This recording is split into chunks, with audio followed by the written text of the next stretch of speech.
안녕하세요 여러분, 북토시입니다. 오늘은 5월에 읽은 책 6권을 들고 왔습니다. 6권 모두 너무 재밌었고요. 6권 모두 소설책이고요. 제가 소설책밖에 안 읽어서 다양한 소재와 장르로 각각 다른 의미로 재미있고 좋은 책들이었으니까요. 끝까지 보시다 보면 취향의 책을 적어도 한 권은 건지시리라 생각합니다. 스포 없이 딥한 감상 바로 시작해 볼게요. 첫 번째 소개해드릴 책은 2023년 곤쿠르상 수상작인 장 바티스트 앙드레아의 그녀를 지키다입니다. 제가 영상을 준비하면서 보니까 이동진의 파이아키아에서도 이 책을 5월의 책으로 선정하셨더라고요. 책 두께가 좀 두꺼운 편인데 출근 전 퇴근 후에 쪼개서 읽었음에도 불구하고 3일 만에 읽은 책입니다.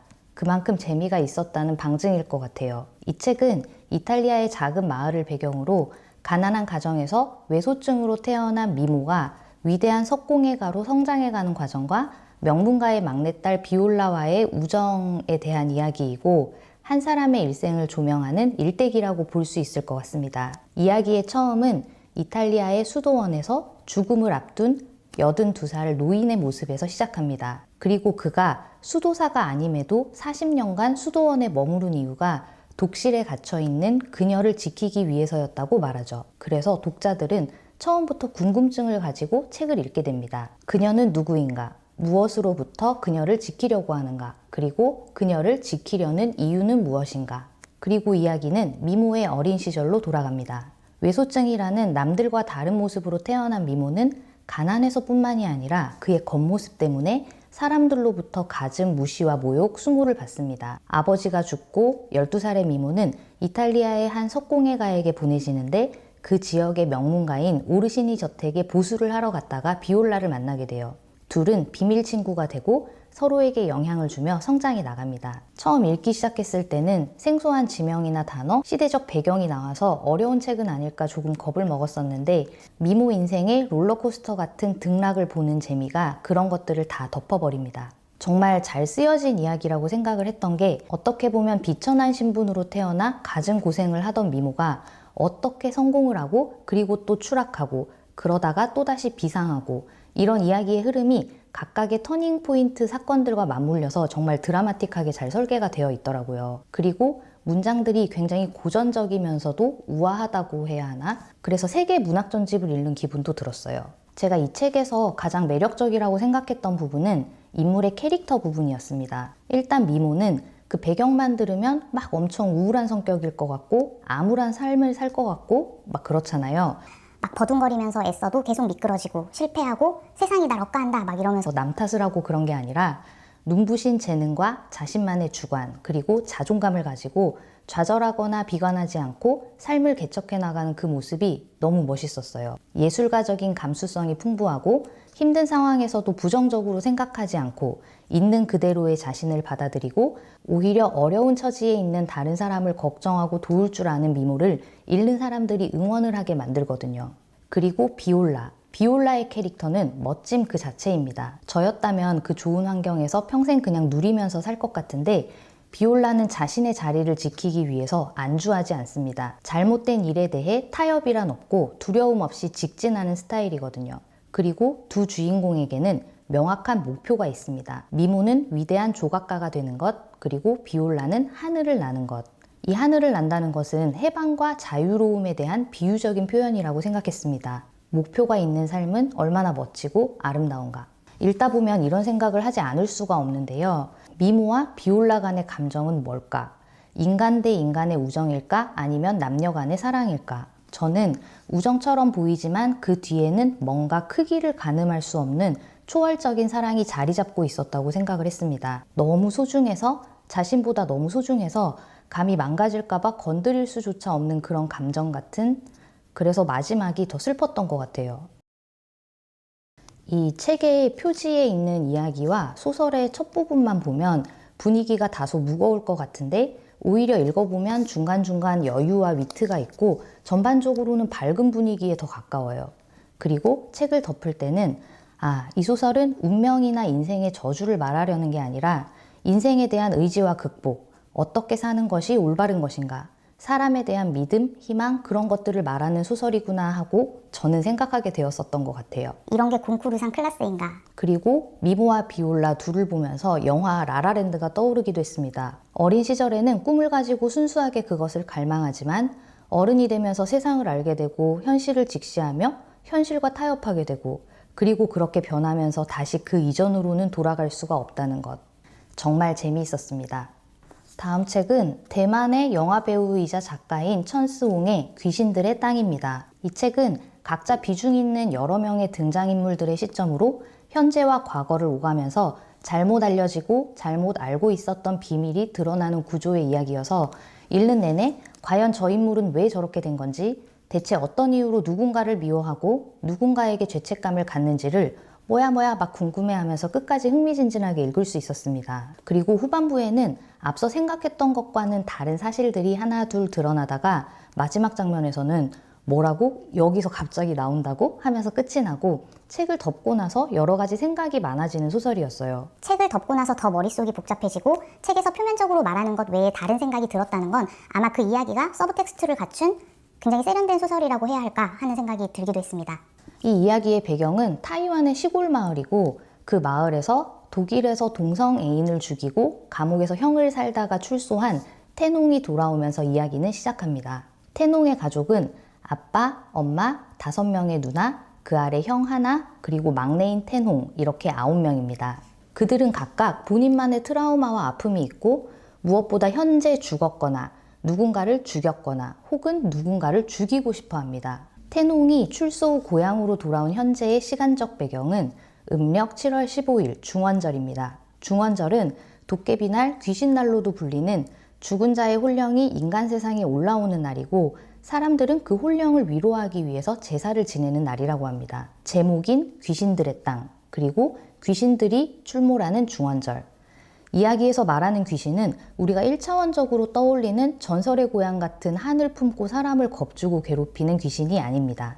이 책을 다 읽고 나면 그 귀신이라는 건 사람들이 의식적으로 마치 죽은 사람처럼 무시하고 없는 취급을 하고 밀어낸 사람들이고 시간적 배경이 중원절인 것은 그렇게 외면당하고 배척당한 사람들이 나타나고 한자리에 모여서 억압되고 왜곡된 기억을 소환하게 되는 날이라는 걸 은유적으로 작가가 표현한 것이 아닐까 하는 생각을 하게 됩니다.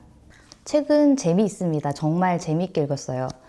그 대가족 구성원들의 시점으로 각자의 이야기가 조금씩 풀려서 왜 저러는 건데, 그래서 어떻게 된 건데 하면서 궁금증 유발도 너무 잘 됐고 가족들의 이웃이며 친구며 많은 등장인물들이 나오는데 누구 하나 허투루 쓰지 않고 후반부로 가면서 착착 끼워 맞춰지는 것도 너무 좋았고 마치 반전처럼 내가 쌓아놓고 생각했던 이미지가 마치 편견처럼 부서지는 다른 사정이 있는 것도 좋았습니다. 그리고 생각했습니다.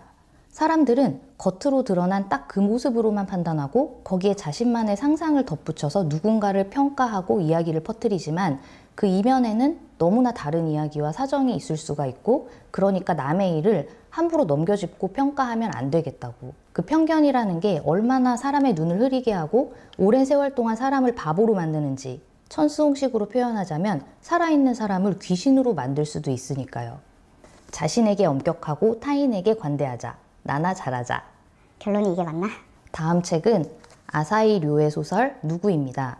이 책은 2013년 148회 나오키상 수상작이기도 했고 이 저자인 아사히 료가 이 소설로 상을 받았을 때의 나이가 만 23세, 남자 중 최연소 수상이었다고 하고 SNS, 취준생 같은 키워드를 보고 읽기 시작한 소설입니다. 여기 막 표지를 보면 소설 분위기가 엄청 싸늘하고 무서울 것 같거든요. 너 실은 나를 비웃고 있지? 섬뜩한 자화상 이런 문구를 봐서 그런지 약간 호러를 상상하고 읽기 시작했는데 막상 읽어보면 저한테는 좀 먹먹하고 짠하고 그런 느낌이 더 많이 들었습니다. 나오키상이라고 해서 어떤 대중적이고 재미난 이야기일까 하면서 엄청 기대를 가지고 읽기 시작했는데 솔직히 초반부는 너무 잔잔하고 좀 지루하기까지 하거든요. 근데 읽다 보면 점점 빠져들고 책을 덮고 나서는 정말 오만 생각이 머리를 헤집고 다니게 되는 그런 소설이었어요. 그 SNS나 취업 준비, 취준생 이런 소재는 정말 우리의 현대사회를 대표하는 시의성이 있는 그런 소재잖아요. 다들 생각은 하지만 머릿속에 맴도는 그런 생각들을 날카롭게 파내서 이야기로 잘 표현한 것 같아요. 그리고 중간중간 등장인물들이 트위터에 게시한 글들이 나오는데 이야기가 진행될수록 그 트윗이랑 그 인물 간의 부조화를 보면서 SNS 세상의 아이러니에 대해서 실소를 날리게 됩니다. 사람마다 같은 이야기를 보고 생각하는 바가 다를 것 같은데 제가 이 소설을 읽으면서 가장 공감한 부분은 바로 SNS상에서 남에게 보여지고 싶어하는 모습과 현실의 자신의 모습과의 괴리에 대한 부분이었습니다. 우리가 SNS상에서 열광하는 인플루언서들, 방송에서 짜여진 대본에 따라서 행동하는 연예인들, 그리고 꼭 그런 유명한 사람이 아니더라도 단편적으로 올려진 사진 몇 장과 영상으로 과연 그 사람을 온전히 알고 있다고 말할 수 있을까? 또 그 연속선 상에서 우리가 구직 활동을 위해서 준비하는 자소서나 면접에서 하는 답변 같은 것들 있잖아요. 클릭률을 높이려고 자극적이고 철저하게 재미와 관심 위주로 어그로를 끄는 그런 영상들처럼 수많은 지원자들 틈에서 눈에 띄어야 되니까, 특별해야 되니까 사람들은 거짓말이나 포장하는 말, 인생의 드라마를 지어낼 수밖에 없어요. 그럼 결국 선발되려면 사람들을 웃기거나 통통 튀는 매력이 있거나 산전수전 다 겪은 인생 경험으로 첫인상에서 확 시선을 끄는 사람이 되어야만 하는 걸까? 그럼 진지하고 재미없는 사람은? 그 사람이 평생 동안 노력해오고 성취한 것들은 단지 눈물 나는 스토리가 없고 재미가 없다는 이유로 경쟁력을 잃게 되는 이게 맞는 건가? 그리고 두 번째로 눈에 들어왔던 부분은 실패를 인정하지 않고 여러 가지 핑계를 방패로 합리화를 하는 마치 여우와 심포도 같은 현대인의 모습들. 사실 포도가 먹고 싶으면서 닿을 수가 없으니까 에이 저건 시고 맛도 없을 거야 이렇게 합리화를 해버리는 것처럼 구직 활동에 실패하고 나서 어차피 난 저런 후진대는 가기 싫었어 라거나 취업 준비를 열심히 준비하는 동료들 앞에서 마치 그렇게 매달리고 연연해야 하는 게 모양 빠지고 하찮은 일인 것처럼 고고한 척을 한다거나 그런 것들 있잖아요. 저도 어릴 때는 막 열심히 하고 그런 게 촌스러운 건 줄 알았었거든요. 근데 살아보니까 그게 아니더라고요. 누가 뭐라 하든 나 자신의 발전을 위해서 열심히 살고 모양이 빠지더라도 최선을 다하고 솔직하게 실패를 인정하고 그게 인생에서 남는 겁니다. 와닿았던 부분은 254페이지에서 우리는 지금까지 그렇게 자동적으로 바뀌어 왔잖아. 초등학교 들어가서 6년 지나면 중학생이란 이름으로 바뀌고 3년이 지나면 고등학생이란 이름이 되고 그런데 앞으로는 스스로 그걸 해나갈 수밖에 없다는 거야. 앞으로는 이제 스스로 움직이지 않으면 내 이름은 바뀌지 않는구나. 내가 아무것도 하지 않으면 지금의 나인 채로잖아, 줄곧. 이 책의 백미는 단연코 마지막 부분이라고 할 수 있을 것 같은데요. 일종의 반전이라고도 볼 수 있을 것 같아요. 스포가 될 것 같아서 내용을 말할 수는 없지만 이 부분이 제가 SNS상에서 손가락을 놀리는 자칭 평론가들을 좋아하지 않는 이유이기도 했습니다. 사람들의 위에 서서 평가질을 하면서 자신의 관찰과 분석이 날카롭고 본인은 그런 사람들과는 차원이 다른 듯이 말하는 사람들. 글쎄요, 실상을 보면 그들이 제일 꾸질꾸질할 것 같은데요. 다음 책은 고독한 영혼의 천재 작가 프랑소아즈 사강이 18살에 쓰고 화려하게 문단에 데뷔하게 된 소설 슬픔이여 안녕입니다. 많은 분들이 사랑하고 추천하는 책이기도 해서 저도 너무 기대되고 기쁜 마음으로 읽었습니다. 주인공인 17살 세실이 아빠의 애인과 함께 여름 휴가를 떠나서 경험하고 성장하게 되는 이야기를 다루고 있습니다. 세실의 엄마는 세실이 어릴 때 돌아가셨고 이후로 15년 동안 아빠는 재혼하지 않고 지내고 있는데요.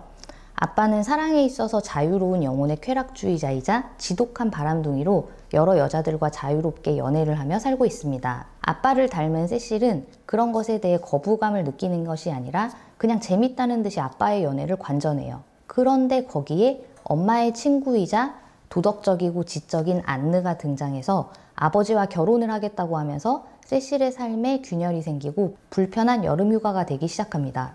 일단 이 책은 아무에게도 보여주기 싫은 자신의 감정을 솔직하게 모두 쏟아낸 비밀 일기장을 훔쳐보는 것처럼 느껴지는 맛이 있어요. 몰래 훔쳐보면서 그것을 쓴 사람의 감정이 더 솔직하게 다가오는 그런 느낌이었고, 그리고 천재라는 수식어가 왜 사강에게 붙었는지도 너무 잘 이해를 할 수 있었는데 글을 정말 잘 써요.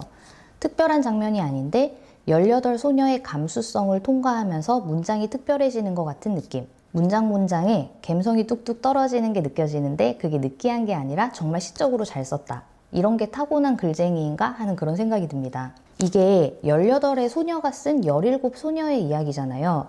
데뷔작이기도 하고 아마 작가가 주인공에게 많이 투영이 되었을 거라고 저는 생각을 했는데, 그래서 딱 그 나이에 자신감과 건방짐, 허세가 느껴져서 귀엽게 다가오기도 했습니다. 그 사춘기 소녀의 시선으로 어른들의 지난 일생과 현재를 평가하는 말들을 많이 하는데, 막 꿈을 향해서 달려가고 어른이 되면 뭐든지 할 수 있고 자신이 상상하는 멋진 어른이라는 것에 이상향이 있는 소녀에게 어른들의 모습은 다 좀 하찮고 꾸질꾸질해 보일 수 있잖아요.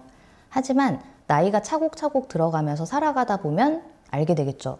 그렇게 된 저마다의 삶의 이유가 있고, 꾸질해 보여도 그 안에서 저마다의 즐거움이 있고, 그런 건데, 이제 그걸 부유한 환경에서 어려움 없이 자란 소녀가 평가하는 게 살짝 건방져 보이기도 하면서도, 그래, 세실, 네가 어른이 되어서는 어떤 모습일까? 그때의 너를, 그때의 소녀들은 어떻게 평가할까? 이런 마음이 드는 거죠. 책을 읽기 전에 슬픔이여 안녕이라는 제목이 헬로우를 말하는 걸까? 작별인사 바이를 말하는 걸까가 궁금했는데, 이 본문이 시작하기 전에 엘리아르의 시가 적혀 있거든요. 슬픔이여 잘가, 슬픔이여 안녕. 그래서 저는 이게 작별인사 슬픔이여 잘가를 뜻하는 줄 알고 읽었는데, 다 읽고 나니까 이게 슬픔이라는 감정을 처음 맞이하는 인사 안녕이더라고요. 프랑스판의 제목도 봉주르 슬픔이라고 하니까 이건 안녕과 안녕이 똑같은 한국말이 빚어낸 해프닝인 것 같아요. 제가 그 나이대를 생각해보면 커가면서 알게 되고 책임져야 하고 받아들여야 하는 감정들이 막 물밀듯이 밀려오는데, 그 변화라는 것이 낯설고 두렵게 느껴졌던 시기인 것 같거든요. 그런 감정, 슬픔이라는 그 감정을 온전히 알게 된 세실에게 슬픔이여 안녕이라는 이 제목이 잘 맞아떨어졌다고 생각을 하긴 했는데, 저는 어쩐지 책을 읽으면서 이언 맥큐언의 속죄를 원작으로 한 영화 어텀먼트가 떠오르기도 했습니다. 감정적인 미성숙과 자기중심적인 해석, 어른들의 세계에 대한 오해가 결국 누군가의 파멸로 이어지는 결정적인 계기가 된 그 부분이 굉장히 비슷하게 다가왔습니다. 그래서 누군가에게는 본인의 슬픔이라는 감정에만 연민을 느끼고 죄책감을 애써 밀어내는 듯한 오만하기도 한 사춘기 소녀 세실이 공감이 되지 않을 수도 있겠다, 그런 생각을 하기도 했어요. 이 부분 어떠셨는지 감상 공유해 주셔도 좋을 것 같습니다. 다음 책은 박연준 작가님의 여름과 루비입니다. 이 소설은 여름이라는 소녀의 7살에서부터 13살까지 유년 시절의 이야기를 그리고 있습니다. 여름이는 어린 나이에 아빠가 어디선가 낳아서 데리고 온 아이로 엄마가 누구인지도 모르고 고모의 집에서 사촌 언니 겨울과 함께 자랍니다. 8살이 되던 해에 새엄마가 생기면서 고모의 집에서 나가서 살게 돼요. 초등학교에 들어가서는 아이들이 모두 재수없어하고 따돌리는 루비라는 아이와 친구가 됩니다. 다른 아이들이 보는 곳에서는 모른 척하고 보지 않는 곳에서는 베스트 프렌드로 지내요. 누구에게도 말하지 못하는 속마음을 이야기하기도 하고요. 처음 책을 읽기 전에는 아이의 눈으로 그려진 소설들, 예를 들어서 9살 인생이나 나의 라임 오렌지나무, 자기 앞에 생 같은 분위기를 기대하고 상상했었는데, 막상 읽어보니 조금 묘하게 내가 생각했던 것과는 달라서 위화감이 들었었는데요. 왜냐면 분명히 화자가 어린 소녀인데 말하거나 생각하는 문장들이 아이의 것이 아니었거든요. 분명히 문장들은 좋은데 이것 좀 괴리감이 드네, 좀 느끼하네, 이런 생각을 초반에 했었는데, 읽다 보니까 이게 딱 그 시점에 아이가 서술하는 게 아니라 성인이 된 여름이 유년 시절을 떠올리며 이야기한 것이라고 생각하니까 온전히 받아들여졌습니다. 그래서 이 소설은 화자가 아이지만 성인이 옛 시절을 반추하면서 쓴 어른들의 생각이 가미된 어른들을 위한 소설이라는 결론을 내렸어요. 저는 이 책에서 말하고자 하는 것이 인간의 외로움에 대해서라고 생각을 했거든요. 이야기에 외로운 사람들이 정말 많이 나옵니다. 첫 번째로 주인공인 여름의 외로움. 엄마가 없고 주변에 있던 어른은 응석을 받아주지 않는 엄격한 고모, 자신에게 책임감이 없는 아빠, 그리고 자신에게 모진 말을 하는 새엄마 뿐이었으니까요. 어른들이 만들어낸 상황 속에서 서러움을 견뎌내면서 기댈 곳이 없이 커야 했던, 첫 생리마저 어른이 아닌 사촌 언니에게 물어보고 혼자서 처리해야 했던 여름에게 안타까운 마음이 많이 들었어요. 그리고 여름이의 비밀 친구 루비의 외로움. 루비는 얼굴도 못생기고 환경도 좋지 않지만 그것을 거짓말과 잘난 척으로 가리려고 하고, 그래서 친구가 없어요. 하나뿐인 친구라고 하는 여름이마저도 다른 아이들 앞에서는 자신과 아는 척을 하지 않으니까요. 그리고 체면을 중요시하고 남들에게 속 편한 여자처럼 비춰지고 싶던 완벽해 보이는 고모는 사실 고모부와 사이도 좋지 않고 늘 돈에 쪼들립니다. 결국 인간은 누구나 외로운 존재라는 걸 말하고 싶었던 게 아닐까. 이 책의 가장 장점이라고 한다면 너무나 문학적으로 잘 쓰여진 문장이라고 할 수 있을 것 같습니다. 중간중간 와 하면서 이렇게 스티커를 붙이고 싶은 문장들이 너무 많았어요. 왜 우리가 인생 드라마라고 부르는 것들을 보면 주인공이 나레이션으로 멋들어지게 말하는 명대사 같은 것들이 있잖아요. 그런 명대사들이 책에 너무 많습니다. 맥락 없이 몇 개만 꼽아보자면 허영의 뒷모습은 외로움이다. 누가 행복을 말할 땐 알아달라는 거니까요. 누가 행복을 말할 때 제일 바보 같은 짓은 나도 행복하다며 제 행복을 들이미는 겁니다. 겁이 많은 사람이 대부분 나쁜 건 아니지만 나쁜 사람들은 대부분 겁이 많다. 모든 처음이 사라질 때쯤 그때부터 인간은 뒤를 생각하다 잠든다. 아마 작가님이 시인이셔서 그런 것 같아요. 이 작품이 첫 장편 소설이고 그동안 출간하신 책들은 시집과 산문집이더라고요. 그런데 그래서인지 인생의 어느 한순간을 비추면서 생각에 잠기기는 좋았지만 이야기에 서사가 있거나 그렇지는 않았어요. 시와 에세이를 좋아하시는 분들이라면 정말 좋아하실 것 같고 기승전결 서사가 있는 이야기를 좋아하시는 분들에게는 다소 심심하다고 느껴질 수도 있겠다는 생각이 들었던 책이었습니다. 마지막 책은 디아더 미세스입니다. 이 책은 2020년에 미국에서 출간되었을 당시에 뉴욕타임스 베스트셀러에 올랐다고 하고 지금 넷플릭스에서 영화 제작 중이라고 하는데요. 우리나라에서는 2021년에 출간되었습니다. 이 저자인 메리 쿠비카는 스릴러의 여왕이라는 찬사를 받고 있다고 하고 제가 지난 영상에서 리뷰했던 사라진 여자들의 저자이기도 합니다. 두 권을 읽고 나니까 보이는 작가의 스타일이 몇 개가 있었는데 일단 불안하고 초조한 심리를 따라가면서 읽게 되는 심리 스릴러 장르를 쓰고 매 장마다 화자가 바뀌면서 여러 인물의 시점을 교차하면서 이야기가 전개되어서 독자로 하여금 다양한 관점과 궁금증을 유발하고 이야기의 진상을 숨기다가 마지막에 가서는 반전을 빵 터트리는 그런 공통점이 있었어요. 이야기는 주인공인 세이디의 가족이 메인주에 있는 작은 섬으로 이사를 오면서 시작을 하는데 세이디의 가족은 남편인 윌과 14살 아들 오토 그리고 7살의 아들 테이트 4명입니다. 이사 온 집은 윌의 누나가 투병 중에 자살을 하고 남긴 유산을 윌이 상속받게 된 것이었는데 그 집에서 세이디의 가족들은 죽은 누나의 딸인 조카 이모젠과 함께 지내게 됩니다. 세이디가 원래 살던 곳에서 이곳으로 이사를 와서 새로운 생활을 시작하게 된 데에는 몇 가지 계기가 있었어요.